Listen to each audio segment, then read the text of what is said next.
Alhamdulillahilladzi 'allamana bil qalam 'allamal insana ma lam ya'lam asyhadu an la ilaha illallah wahdahu la syarika lahu wa asyhadu anna sayyidana Muhammadan abduhu wa rasuluhu sayyidul anam wa ala alihi wa sahbihi wa man tabi'ahu ila yaumil qiyamah amma ba'd. Hadratal mukarramin wal muhtaramin, para hadirin dan para hadirat yang dimuliakan Allah, alhamdulillah. Pertama, marilah kita bersyukur kepada Allah atas nikmat yang luar biasa. Nikmat kita diberikan keistiqomahan untuk hadir dalam majelis-majelis keilmuan setelah rangkaian dari ibadah, mulai dari tahajud, kemudian salat subuh, kemudian kita ditambah dengan zikir, i'tikaf. Ini sungguh kenikmatan yang sangat luar biasa, dan insya Allah menjadi pertanda kita bahwa kita menjadi orang-orang yang dipilih Allah untuk dekat kepadanya. Dan kedua, salawat dan salam kita aturkan kepada Rasulullah Sallallahu Alaihi Wasallam, dan juga kita aturkan kepada sahabatnya dan keluarganya, dan kita sebagai umatnya yang mudah-mudahan kita mendapat syafaat di hari kiamat nanti. Amin ya rabbal alamin. Bapak Ibu yang dimuliakan Allah, insya Allah kita akan lanjutkan kajian kitab tafsir surat Yasin, di mana kita sudah sampai di berarti ayat yang ke-26 ya. Qila dukhulil jannah qala ya laita qaumi ya'lamun. Ini kita sudah setahunan lebih ya, sudah melalui Ramadan. Kemarin kita ya diputus Ramadan, kemudian kita diputus Syawal, dan kita lanjutkan kembali. Terakhir kita bertemu bertatap muka pada bulan Rajab berarti. Maka kita akan lanjutkan kajian ini yang mudah-mudahan bisa menambahkan pemahaman kita tentang surat Yasin, dan juga menambahkan keimanan kita kepada Allah Subhanahu wa taala, kesalahan kita dalam beribadah kepada Allah Subhanahu wa taala. Bapak Ibu yang dimuliakan Allah, pada ayat yang ke-26 ini Allah berfirman, qila dukhulil jannah qala ya laita qaumi ya'lam. Maka karena kita terputus lama ya, terputus dengan bulan Ramadan, bulan Syawal, kita flashback sedikit bahwa ayat ini masih rangkaian dari sebuah cerita luar biasa mengenai tentang sebuah qaryah, disebutnya sebuah desa di mana Allah mengutus para rasul. Allah mengatakan, wadrib lahum mathalan ashabal qaryah idh ja'ahal mursal. Berilah contoh Muhammad mengenai penduduk sebuah desa ketika datang kepada mereka utusan-utusan Allah. Ini dijelaskan dengan panjang lebar pada teman sebelumnya. Kemudian ditambahkan kembali, awalnya 2 menjadi 3, mereka mendustakan. Kemudian pada cerita selanjutnya ada kisah luar biasa mengenai seorang yang namanya disebut dengan Habib An-Najjar, di mana Allah mengatakan wajah amin aqsal madinati rajulu yasa. Ketika para rasul itu dustakan, datang orang dari ujung kota itu, dia lari gitu ya. Kemudian dia mengatakan, qala ya qaumi tabi'ul mursalin, wahai kaumku ikutilah rasul ini, ikuti mereka, ikuti mereka. Dia bukan rasul, orang ini bukan orang yang nabi, rasul, enggak. Tapi dia namanya diabadikan dalam Quran karena perannya yang luar biasa. Apakah peran besar? Enggak. Apakah misalnya perannya hebat? Enggak. Dalam kacamata kita biasa aja. Dia datang hanya membela, wahai kaumku ikutilah rasul ini, itu aja. Hanya membela rasul. Yang menurut kita mungkin tidak besar perannya, tapi ternyata menurut Allah itu perannya luar biasa. Maka jangan pernah kita menyepelekan peran-peran kecil dalam kebaikan. Takutnya itu kok malah yang luar biasa di sisi Allah Subhanahu wa taala. Jangan kita, kalau kita ingin berperan dalam masjid, harus saya kota DKM-nya, harus saya paling depan, harus saya ada di banner. Berperanlah apapun perannya, karena bisa jadi itu besar sisi Allah. Maka kemudian Habib ini, dia dalam lanjutannya ya, dia terjadilah diskusi atau terjadilah debat lah dengan orang-orang Antioquia ini. Kemudian dia mengatakan, ittabi'u man la yas'alukum ajra wa hum muhtadun, ikutilah orang-orang yang tidak meminta upah, kata Habib. Wahai kaumku, ikutilah orang-orang yang tidak minta upah ini, tidak ada tarifnya dan sebagainya. Wa hum muhtadun. Wa ma di'ala a'budul ladzi fatarani wa ilaihi turja'un. Kata Habib, dan bagaimana saya tidak menyembah Tuhan yang menciptakan saya dan kepadanya kita dikembalikan. Atakhidu min dunihi alihatan iyuridni rahmanu bidurri la tughni anni syafa'atuhum syai'an wa la yukidun. Inni idzan la fi dhalalin mubin. Ini terjadi perdebatan sampai pada akhirnya Bapak Ibu bisa dibuka di surat Yasin 26, qila dukhulil jannah. Ketika dia memproklamirkan ini diproklamirkan, inni amantu birabbikum fasma'un, sesungguhnya saya beriman ke Tuhan kalian. Fasma'un, dengarkan, kata dengarkan ini, saya proklamirkan saya iman kepada Allah. Pada akhirnya ayat selanjutnya dikatakan qila dukhulil jannah. Ini Pak ya, ini komunikasinya panjang sebenarnya. Akhirnya ketika dia mengatakan inni amantu birabbikum fasma'un, saya iman kepada Tuhan kalian, iman kepada Allah, dengarkan ini. Kemudian lanjutkan qila dukhulil jannah. Ini dalam tafsir disebutkan falamma qala habibun inni amantu birabbikum fasma'un akhaduhu wa syaddu ala unukihi silsilatan fasolabuhu ala babil Madinah. Ketika dia memproklamirkan Bapak Ibu, ketika dia mengatakan saya iman kepada Allah Subhanahu wa taala, apa yang dilakukan oleh kaumnya? Mereka kemudian menyeret si Habib, diikat semua, dia diikat, kemudian lehernya juga diikat, dan dia disalib ya, kemudian digantung, disalib di pintu kota.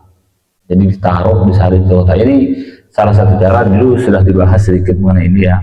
Salah satu cara hukuman zaman dulu yang sekarang sudah enggak populer ya. Dulu untuk menimbulkan efek jerah, biasanya orang yang dianggap melakukan kriminal itu digantung kemudian atau disalib gitu ya, kemudian digantung di tempat-tempat orang lewat itu, di pintu masuk kota, di pasar gitu ya. Agar apa itu? Agar nanti orang nanya, kenapa ini seorang ini? Oh, ini melakukan ini, kemudian tidak ada yang berani melakukan itu. Nah ini si Habib ini diperlakukan seperti kriminal, padahal hanya apa yang dilakukan Habib? Hanya iman kepada Allah. Itulah kenapa kok Allah mengabadikan luar biasa. Kemudian dikatakan mereka melemparkan wa kanu yarmuna bil hijarah. Tapi ingat, si Habib ini, dan ini Pak ya, ini yang mungkin sulit untuk kita lakukan. Dia malah berdoa, Allahumma hati qaumi fa innahum la ya'lamun. Nah, ini biasanya apa ya, akhlaknya orang yang sudah dekat dengan Allah ya. Walaupun dia disakiti fisiknya, dirinya, berhubungan dengan persoalannya, selama bukan agamanya yang dihina, selama bukan agama yang direndahkan, maka dia pasti akan berlebar hati, berlapang dada untuk menerima itu. Bahkan berdoa, Allahumma hdi qaumi fa innahum la ya'lamun. Ya Allah, berilah hidayah kepada kaumku karena mereka nggak tahu ya Allah. Mereka nggak tahu. Nah, bayangkan, luar biasa. Maka dikatakan li'anna adata awliyaillahi ta'ala innahum yad'una lin-nasi bil khairi wa la yaghdabuna 'alaihim. Karena memang kebiasaan orang yang dekat dengan Allah, para wali Allah, mereka itu pasti akan mendoakan kepada orang dengan kebaikan, mendoakan untuk orang-orang yang kaumnya yang tidak tahu dengan kebaikan. Dan mereka tidak akan marah, emosi hanya untuk kepentingan personal pribadi. Ada. Kalau kita masih marah atau kita emosi hanya demi kepentingan kepribadian kita, maka itu tidak mencerminkan sikap waliullah. Itu ya. Maka dikatakan ya, di anna sahibal ghadabi, orang yang memiliki kemarahan ya, emosi demi dia sendiri itu, wa sahibal adawa la yakunu sahiba insafin, mereka bukanlah orang yang insaf ya, mereka bukan yang objektif. Fa kaifa yakunu waliyallahi ta'ala, bagaimana mereka akan menjadi wali Allah Subhanahu wa ta'ala. Saya ulang lagi ya Bapak Ibu ya, dikatakan begini, sesungguhnya ya, kebiasaan orang yang dekat dengan Allah itu Mereka itu tidak akan pernah emosi kalau personal, pribadinya yang diganggu. Ini Pak ya, kalau pribadi yang diganggu tidak akan marah dia, tidak akan emosi dia, tidak akan merasa terganggu. Kalau agamanya yang dihina dan dilecehkan, dia akan marah. Ini ya, makanya Habib ini ketika dia bahkan pada tahap sampai akan disalib, akan digantung, dia masih berdoa, Allahumma hdi qaumi fa innahum la ya'lamun. Ya Allah, berilah hidayah kepada kaumku, mereka tidak tahu, Allah tidak tahu. Makanya tingkatan yang sangat luar biasa, karena orang-orang yang begini, orang-orang yang dekat dengan Allah pasti tidak akan marah untuk diri mereka, untuk kepentingan diri mereka, hanya marah untuk kepentingan agama. Kepentingan agama itu salah satunya ya kepentingan umum, kemaslahatan umum, kepentingan umat dan lain sebagainya. Kemudian diberikan contoh di sini, Bapak Ibu ada contohnya ya. Ama sami'tum anna Quraisyan kassaru sinnan Nabi sallallahu alaihi wasallam bil hajari wa huwa yad'u lahum wa yaqulu Allahumma hdi qaumi fa innahum la ya'lamun. Tidakkah kalian mendengar? Jadi dikatakan ya contoh, tidakkah kalian mendengar bahwa Nabi itu pernah dilempar oleh orang Quraisy sampai patah giginya. Rukaiyyah patah gigi Nabi yang keempat, kemudian setelah patah giginya, apakah Nabi marah? Apakah Nabi emosi? Enggak. Nabi itu mengatakan, Allahumma hdi qaumi fa innahum la ya'lamun. Ya Allah, berikanlah hidayah kepada kaumku, sesungguhnya mereka tidak tahu. Ya, bayangkan Rasulullah, pemimpin agama, presidennya umat Madinah, nanti di Madinah, ketika di Quraisy di Mekah, ketika berada di Mekah, itu didolimi, itu digigit. Nabi itu dipersekusi sebagainya. Ketika perang nanti di perang Uhud, Nabi itu dilempar sampai patah giginya, patah gigi Nabi itu. Apakah Nabi kemudian marah? Apakah Nabi kemudian mengambil secara personal? Tidak. Nabi mendoakan Allahumma hdi qaumi fa innahum la ya'lamun. Wa qala al-Hasan, berkata al-Hasan, ja'alu irban. Si Habib ini, Bapak Ibu, kelanjutannya kemudian dipotong, dimutilasi lah ya, dimutilasi, kemudian dipotong-potong, kemudian dia setelah disalib, dipotong-potong, kemudian ditempel di pasar di kota itu. Dan kuburannya sekarang ada di Antokia, sekarang di Turki ya, di Turki. Kira dukhul jannah, lanjutannya apa ya? Jadi kalau tadi itu, kalau kita dengarkan inni amantu bi rabbikum fasma'un, kemudian kira dukhul jannah, ini ada potongan tadi itu, ada potongan cerita yang singkat dalam Quran. Kira dukhul jannah, kemudian dikatakan kepada Habibnya, kira dukhul jannah, masuklah kamu ke surga. Artinya apa? Wa adkhalahu Allah ta'ala al-jannata hatta yarzuqa fiha. Allah masukkan Habib dalam surga sehingga kemudian diberikan rezeki dalamnya. Wa qila falamma azabahu qawmuhu wa sara muhtadiran kashafa Allah ta'ala an basarihi al-ghita wa ra'al jannah. Ada tafsir yang mengatakan ketika Habib ini sudah dipersekusi, mau didolimi, akan dibunuh, dia terbuka melihat apa yang tidak bisa dilihat oleh kita sekarang, melihat alam akhirat, melihat surga. Kemudian barulah ada komunikasi bahwa Habib, masuklah kamu ke dalam surga dia, surga ya. Kemudian dikatakan wakila ya sahiban nasil mutmainna udkhulil jannata wa kun aminan min adzabillah. Nah, kemudian dikatakan kepada Habib, wahai jiwa yang tenang, masuklah kamu ke dalam surga Allah dan jadilah kamu orang yang aman dari sisi Allah Subhanahu wa taala. Fa inda dzalika qala Habibun lamma taha basarul jannah.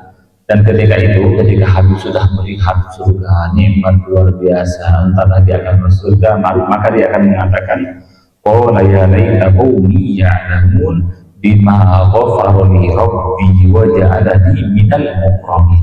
Ini Pak ya, ini sikap kedua, ini sikap orang yang dekat dengan Allah nih ya. Pertama, orang yang dekat dengan Allah itu dia tidak akan emosi kalau personalnya yang disakiti. Kalau dia yang disakiti agamanya, maka dia emosi. Dia akan marah kalau agamanya. Kalau kepentingan umum yang disakiti akan marah. Kalau kita masih marah karena mobil kesenggol, marah luar biasa ngamuk, tapi di masjid kemudian dirusak gak marah, nah itu kita ada problem dengan diri kita. Kalau kita marah, kalau kita dihina, nama kita dedahkan kita, tapi kemudian agama kita dedahkan, kita biasa aja, ada problem dengan kita. Orang-orang yang dekat dengan Allah, dia akan memaafkan lapang dada ketika dirinya dihina, tapi akan sangat emosi dan akan emosional ketika agamanya yang dihina. Yang kedua, ciri-ciri orang dekat Allah itu, maka dikatakan qala ya laita qaumi ya'lamun bima ghafara li rabbi wa ja'alani minal mukramin. Kata Habib, seandainya kaumku tahu ya, kata Habib, qala ya laita qaumi ya'lamun, seandainya kaumku tahu bima ghafara li rabbi, dengan apa Allah mengampuni dosa-dosaku, wa ja'alani minal mukramin, dan menjadikanku orang-orang yang dimuliakan. Maka Habib ini ketika dia meninggal masih punya perasaan, ya Allah, seandainya kaumku tahu ya nikmatnya yang saya rasakan, tahu sebab kenapa kok saya diampuni, tahu sebabnya kenapa Allah meninggikan derajatku, tahu sebabnya bagaimana Allah memuliakan aku, seandainya mereka tahu pasti akan sama dengan saya, iri dengan saya. Maka orang yang dekat dengan Allah itu ciri-cirinya, dia itu tidak akan memonopoli kebaikan, pengen semuanya baik gitu ya. Kalau saya nikmat, pengen semuanya juga dapat nikmat. Kalau saya nyaman, pengen semuanya nyaman gitu. Kalau kita masih kalau misalnya ada kenikmatan, pengennya sendiri aja, yang lain gak usah ikut gitu. Itu belum waliullah itu. Maka orang yang dekat dengan Allah, orang yang baik, orang yang tinggi derajatnya di sisi Allah, biasanya dia itu kalau dia nyaman, dia ingin orang lain nyaman seperti dia. Kalau dia merasakan nikmat Allah, dia ingin orang lain merasakan nikmat yang sama dengan dia. Makanya Habib ini ketika dia melihat surga, bahkan dikatakan masuklah ke surga Allah, dia langsung mengatakan, qala ya laita qaumi ya'lamun, seandainya kamu tahu apa yang saya rasakan, seandainya kamu tahu berapa Allah, bagaimana Allah mengampuni saya, seandainya kamu tahu bagaimana saya tinggi derajat di sisi Allah, ya, pasti mereka akan pengen seperti ini. Tapi karena kamu nggak tahu gitu ya, ini nih. Maka kalau kita, khusus bagi kita Pak ya, kalau kita sudah mulai ingin misalnya mengajak tetangga untuk ke masjid, atau minimal keluarga untuk misalnya berbuat baik, jangan cepat kecewa, jangan cepat emosi. Selalu punya harapan bahwa mereka itu bisa merasakan nikmat yang kita rasakan, bisa sholat subuh berjamaah, bisa kemudian itikaf di masjid, bisa menghadiri kajian, ya. Bisa itu nikmat yang luar biasa yang tidak dirasakan bagi orang-orang yang tidak menghadiri. Maka kita harus berperasaan, seandainya mereka tahu dan nikmatnya, bisa istiqomah sholat subuh dan sebagainya. Itu yang dirasakan oleh orang yang dekat dengan Allah. Maka Habib ini dalam tafsirnya, tamanna Habibun bi an ya'lama qaumuhu bi ayyi sababin ghafarallahu ta'ala lahu wa akramahu liyarqabu fi dinil Islam. Habib ini berharap agar kaumnya tahu apa sebab Allah mengampuni dan apa sebab Allah meninggikan derajatnya, agar mereka juga mau masuk ke dalam agama Islam ini gitu. Agama yang benar ini. Kemudian falamma qutila Habibun, ini Pak ya, konsekuensinya Pak ya. Yang ini yang berbeda begini. Falamma qutila Habibun ghadaballahu ta'ala wa ajjala lahum nikmata wa amarallahu Jibril alaihi salam an yuhlikahum. Ini Pak ya, ketika Habib ini kemudian dibunuh oleh mereka, kemudian Allah itu murka, Allah marah, Allah murka, Allah mempercepat siksa untuk mereka. Ini Pak ya, kalau kita marah untuk diri sendiri, marah untuk personal kita, marah karena kepentingan diri sendiri, kadang jangankan orang lain, jangankan ini, Keluarga kita aja lah itu beda kan, dibiarin aja gitu ya. Tapi kalau kita marah untuk kepentingan agama, walaupun kita tidak ingin membalas, tapi Allah lah yang balas.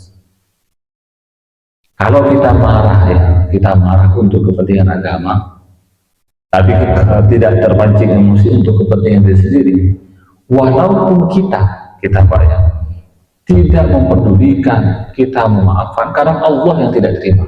Maka ketika Habib ini dibunuh, walaupun dia luar biasa, dia mengharapkan kaumnya bisa tahu apa yang sebab dia diampuni, tapi Allah lah yang marah. Faghadiballahu ta'ala, Allah kemudian murka, wa ajjala lahum nikmah, Allah mempercepat siksanya. Kemudian Allah merintahkan Jibril Allah perintahkan Jibril untuk menghancurkan mereka. Satu kota itu dihancurkan. Baca Jibril alaihi salam, Jibril datang biamrillahi ta'ala dengan perintah Allah ila babil Madinah, ke pintu kota itu. Wa akhadha bisra'ihi, kemudian Jibril diambil peganglah kota tersebut lah. Wallahu alam bagaimana caranya ya. Wa harraqal Madinah, kemudian kotanya tersebut digerakkan ya. Kemudian digoyang gitu ya. Wasoha soyatan azimah, kemudian dia berteriak dengan suara yang sangat kencang. Kemudian famatu jami'an, maka kemudian mereka mati semuanya. Gitu ya. Kalau kita hidup demi kepentingan agama, kemudian kita diganggu, walaupun kita tidak marah, tapi ingatlah Allah yang akan marah untuk kita. Kalau kita hidup demi kepentingan Islam, kepentingan umat Islam, walaupun kita tidak marah ya ketika kita diganggu, tapi ingat Allah akan melindungi kita, Allah akan murka. Maka adalah Jibril kemudian dengan perintah Allah ya menghancurkan kaum itu. Bapak Ibu, ada satu poin penting ini pentingnya. Perbedaan umat kita, umat Islam ya, yang sekarang umat Muhammad dengan umat Nabi terdahulu. Kalau umat terdahulu itu, kalau sudah satu kota aja, bahkan dikatakan satu daerah ya, bahkan satu kampung dulu gede-gede ya. Kalau satu kampung itu sudah secara akhlak hancur, itu sudah nanti akan ada siksa hancur, satu kota hancur, ditenggelamkan, kena banjir, kemudian gempa dan sebagainya. Itu biasa, zaman dulu itu biasa ada siksa yang kemudian menghabiskan misalnya satu populasi, satu kampung, satu desa. Untuk umat Muhammad itu sudah ada hadis yang menjelaskan bahwa kita ini rata-rata pasti akan dibiarkan untuk nanti dipertanggungjawabkan di akhirat. Ini penting ya. Untuk umat Muhammad sudah tidak berlaku ya, walaupun ada ya berlaku bahwa misalnya ada satu kota yang kemudian musyrik semuanya, kemudian ini di kotanya dibalikkan, digempal sebagainya. Maka itu sekarang sudah biasa, kejadian alam gitu ya, kejadian alam. Kenapa? Karena dibiarkan kita hidup, seburuk apapun manusianya dibiarkan, nanti dipertanggungjawabkan di akhirat. Ini lebih sulit Pak ya. Kalau dulu udah nih satu daerah nih misalnya udah musyrik semuanya, jahat semuanya, udah dihancurkan, udah selesai. Itu sering itu zaman dulu. Tapi kalau sekarang dibiarkan Pak. Maka kalau kita sekarang lihat nih, di pikir kita ada orang kok jahat gitu ya, jahat, orang tabiatnya buruk, sifatnya buruk, kok makin hidupnya makin baik. Udah, yang dibiarkan nggak apa dibiarkan. Nanti di akhirat aja gitu ya. Ada orang semakin nyolong, semakin maling, makin kaya, ya, makin hidupnya makin nyaman. Jangan kita mengatakan, wah ini gimana sih Allah ini, kok tidak ini? Enggak, memang dibiarkan itu, dibiarkan makin dalam maksiatnya, tapi telah di akhirat akan dipertanggungjawabkan. Itu bedanya ya. Jadi dulu memang kalau sudah di satu kota, satu kampung nih misalnya sudah buruk, itu kadang-kadang sudah dibalik tanahnya, kemudian mati semuanya.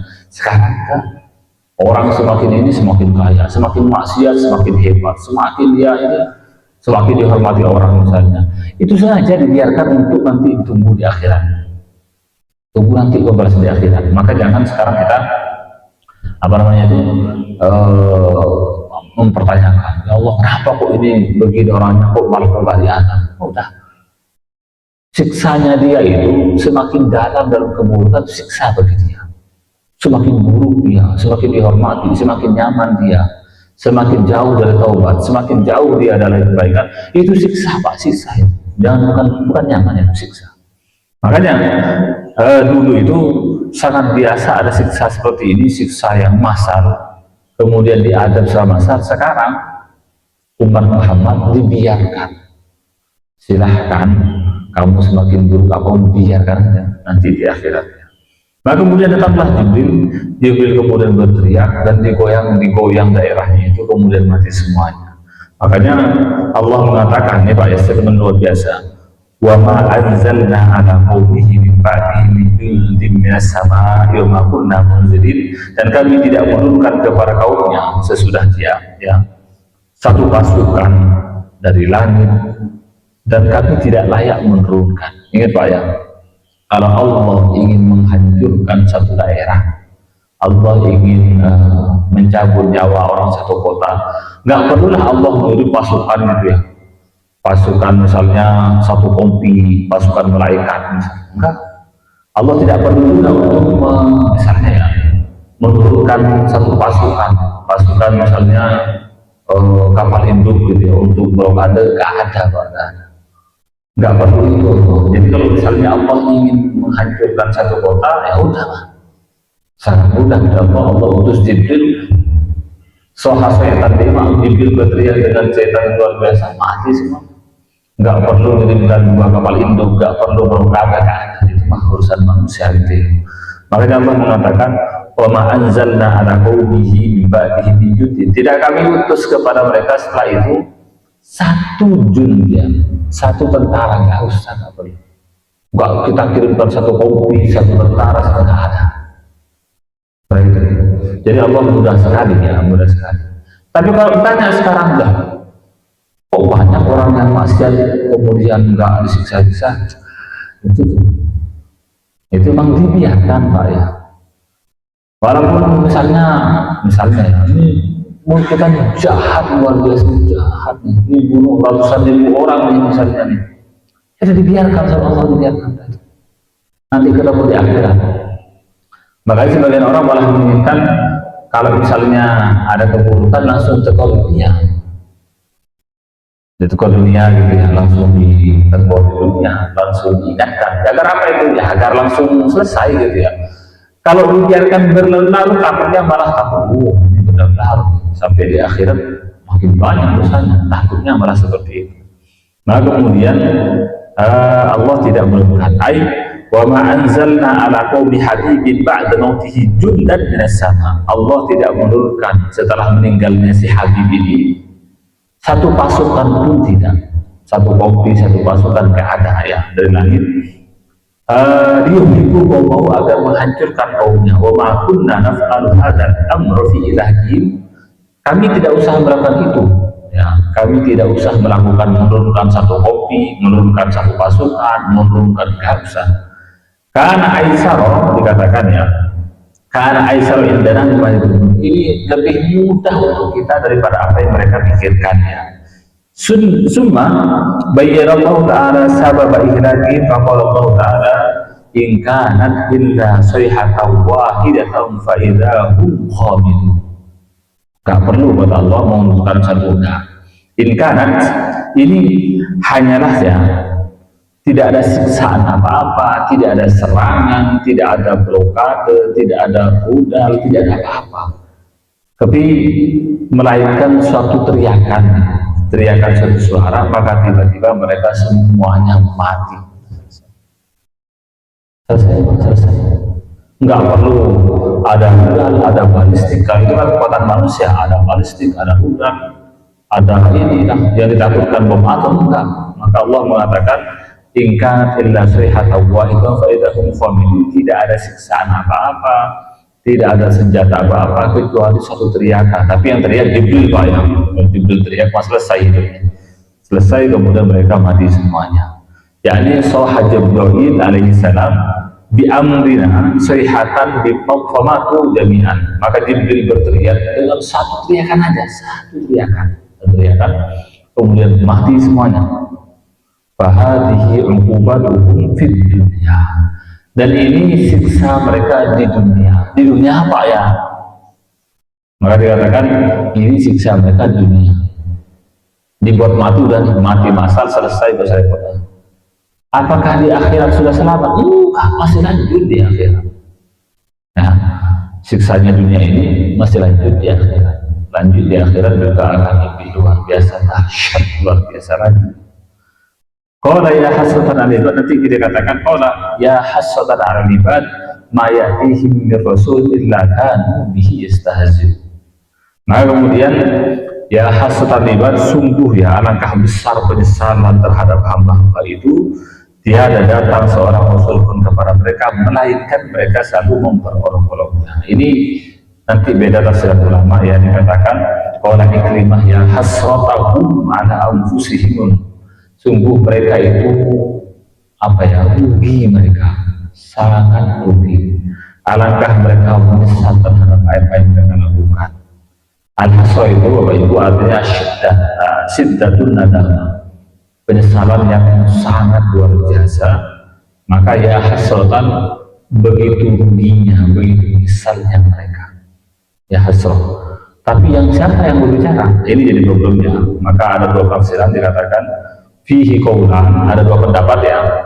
Ahaduma yaqul, yang satunya mengatakan bahwa yang mengatakan itu adalah Allah Subhanahu wa ta'ala, ya hasratan 'alal ibad, sungguh menyesal, rugi ya kepada hamba-hamba ini. Kemudian ada yang lain mengatakan ya hasratan ibad itu mereka mengatakan sendiri. Mungkin demikian. Kalau ada pertanyaan disilahkan terlebih dahulu. Masya Allah. Kalau ada hal-hal yang ingin didiskusikan, ditanyakan, disilahkan.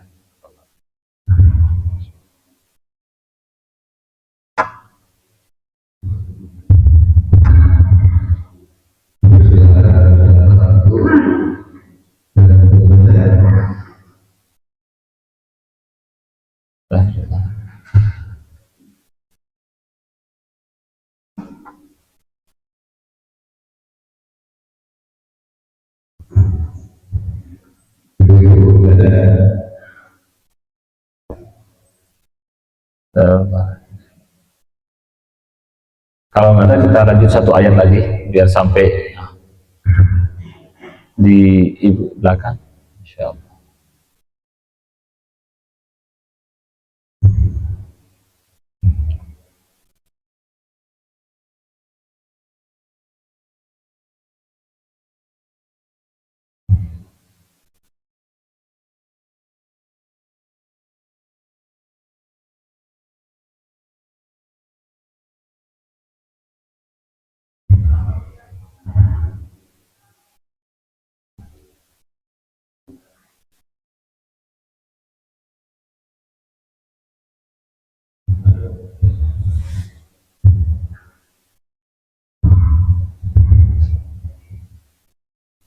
Assalamualaikum warahmatullahi wabarakatuh. Waalaikumsalam warahmatullahi wabarakatuh. Saya tertarik dengan pembahasan tadi tentang ketika kita melihat orang lain salah, tapi sudahlah biarin bahwa dia itu tanggung jawab mereka kepada Allah. Yang jadi pertanyaan saya adalah bagaimana kita menyikapi bahwa apa yang kita lakukan atau apa yang terjadi pada diri kita adalah salah, ketika melihat orang lain juga salah tapi terlihat benar. Itu aja pertanyaan saya. Terima kasih. Wassalamualaikum warahmatullahi wabarakatuh. Waalaikumsalam. Untuk ini bukan membiarkan orang lain salah. Kalau kita misalnya yang saya bahas tadi itu, kalau kita ingin berdakwah di jalan Allah, kita mengajak kepada kebaikan, kita jangan kita emosi atau marah kalau diri kita yang dihina, diri kita yang dilendahkan dan dilecehkan. Tapi kalau melihat orang salah, sebisa mungkin kita memperbaiki. Ada tiga cara ya, ada tiga tingkatan. Nabi mengatakan Man ra'a minkum munkaran falyughayyirhu biyadihi, siapa orang yang melihat ada kemungkaran, ada kesalahan dari orang lain, maka kalau bisa rubahlah dengan tangannya, dengan kekuasaan. Misalnya kalau pemerintah ya dirubah langsung dengan memberikan undang-undang dan sebagainya, karena ada aparatnya sudah menggerakkan untuk melakukan kesalahan, merubah kesalahannya, maka itu berubah tangan. Atau misalnya kita di rumah nih, karena di rumah itu adalah kekuasaan berada di tangan kita, anak kita salah, kita langsung benarkan langsung. Kalau nggak bisa, kalau nggak bisa dengan lisan, diingatkan, dinasehati, doakan. Kalau nggak bisa, maka qalbihi, menggunakan qalbu, hati. Apa itu dengan hati? Sebagian ulama menafsirkan dengan ingkar. Ingkar itu apa? Bahwa saya tidak setuju dengan perbuatan buruk dia, bahwa saya tidak ridho melihat dia melakukan keburukan. Saya nggak bisa merubah, saya juga nggak bisa nasihatin. Gimana mau nasihatin? Dia kok orangnya pejabat, dia orangnya misalnya orang kaya, orang berpengaruh, tapi minimal saya tidak merestui, tidak meridhoi. Maka tiga cara kita untuk merubah keburukan. Bisa dengan tangan, dengan langsung dirubah dengan kekuasaan kita. Bisa dengan lisan, mengingatkan, nasihati, mendoakan. Bisa dengan hati, mengingkari bahwa saya tidak rela loh mendengar ini, bahwa saya merasa tidak nyaman gitu ya. Ingat ya, ulama mengatakan ar-ridho bil maksiati maksiatun ukhra. Ridho dengan kemaksiatan itu kemaksiatan yang lain. Kalau kita merasa Pak ya, maksud gini, ada orang menolong gitu ya, kemudian kita lihat biasa aja gitu, itu dosa. Harusnya kalau kita lihat orang menolong gitu, kita seperti kita merasa, oh, kenapa kok dia nolong, kenapa kok begini, merasa ini Pak ya. Sama seperti ini, coba bedakan Pak ya, kalau kita mendengar ada seorang tokoh gitu ya, kiai kadang-kadang, ada ramai sekarang, kemudian melakukan pelecehan seksual kepada santriwatinya, itu kan kita merasa kurang ajar betul nih kayak gitu kan. Harusnya kita merasa ini semua maksiat itu merasa sebenci itu kita kepada maksiat, itu namanya ingkar dengan hati. Tapi kalau kita maksiatnya maksiat pacaran Pak, di sini yang problem nih, anak pacaran kita biasa aja, itu nggak ada merasa anak saya nih nanti gimana ya, nggak ada ingkar-ingkarnya. Itu artinya kita sudah tidak melakukan amar ma'ruf nahi munkar, tidak dengan tangan, tidak dengan lisan, hati pun tidak. Karena kita yang merasa benci kalau ada orang yang misalnya melakukan kekerasan kepada anak sampai diikat ya, misalnya yang ramai sekarang ya. Tapi dengan maksiatnya maksiat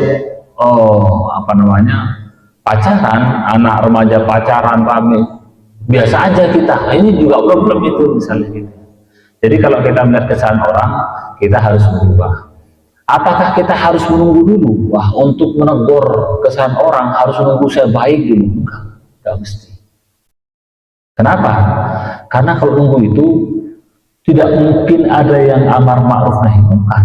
Karena kita pasti ada salahnya terus. Kita juga salah, orang salah. Saya mengingatkan orang lain ketika dia salah, dia juga akan mengingatkan saya kalau saya salah. Itulah kemudian terjadi timbal balik, maka kita akan saling memperbaiki, insya Allah semuanya akan baik.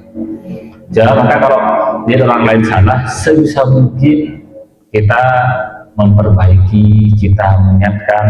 Orang lain kita salah, kita harapkan juga mereka menegur kita.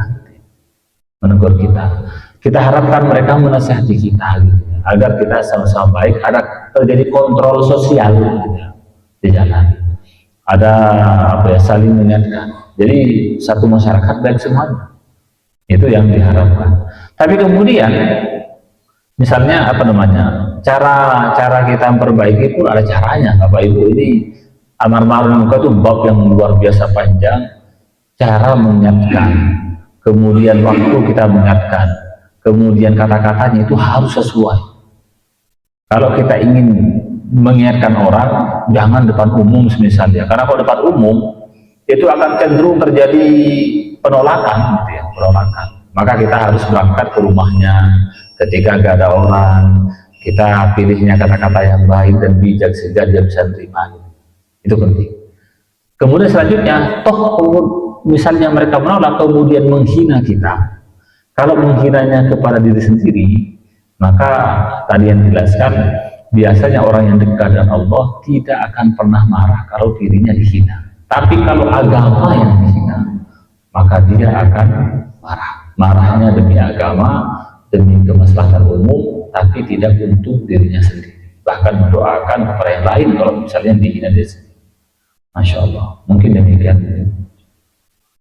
Baik. Tadi bisa Ustaz. Betul. Masya Allah.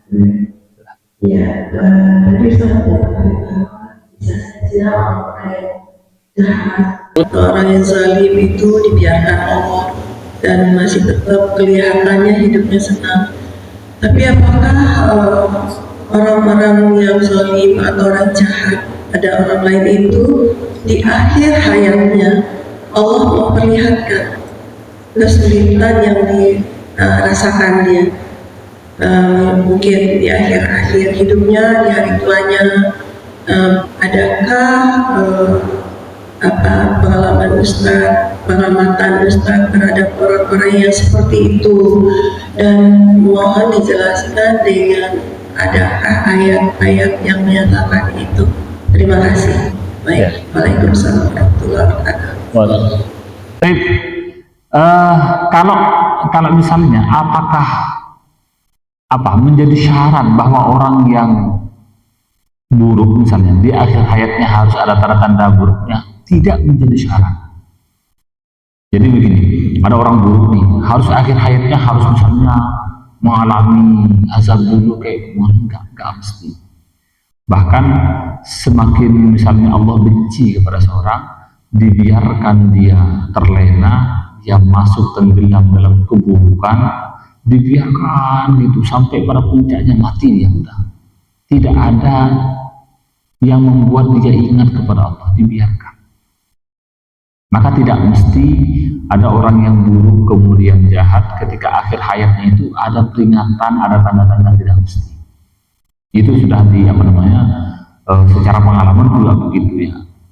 Maka dikatakan semakin buruk seseorang, semakin Allah benci kepada dia, itu dikatakan semakin dibiarkan masuk dalam kubangan lumpur maksiat semakin dalam sampai mati udah biarkan begitu. Nah, ini yang problemnya. Kalau misalnya orang yang baik itu salah dikit aja langsung kena musibah dia itu, kena ini. Kemudian musibah itu menjadi teguran untuk dia.